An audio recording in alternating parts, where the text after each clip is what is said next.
week that was supposed to bring peace to Yemen began with more violence. New airstrikes by the Saudi-led coalition on Sunday killed 19 civilians. At around 4 a.m, the first missile hit. Then there was a second, 3, 4, 5, a sixth missile, all on innocent civilians, women and children. On Monday, Houthi rocket fire killed 2 senior army commanders from Saudi Arabia and the UAE, one of the biggest setbacks for Gulf forces in 9 months of fighting against the Iran-allied rebels and forces loyal to former President Ali Abdullah Saleh. All this just a day before Yemen's warring sides were scheduled to drop their weapons for a week. The United Nations is once again brokering difficult talks to reach a peace deal.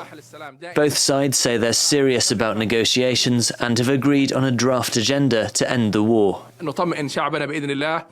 We assure our people that we're going to the talks for the sake of achieving success and to stop this frivolous war.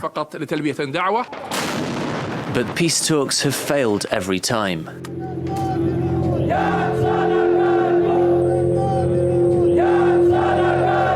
When Houthi rebels ousted Yemen's government from power, it opened a new front in the rivalry between Sunni Saudi Arabia and Shiite Iran.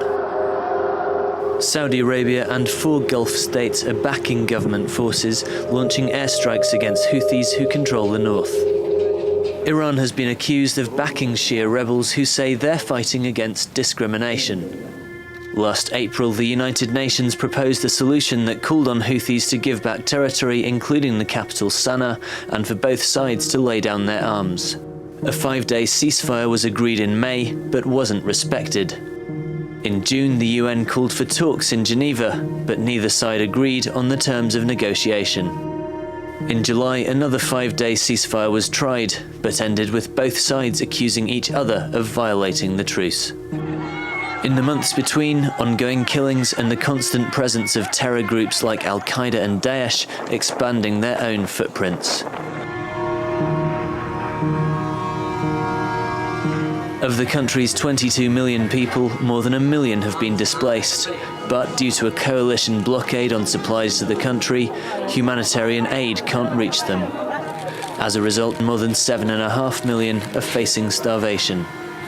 Medical staff are already overwhelmed from treating war victims every day, despite the risk of becoming targets themselves.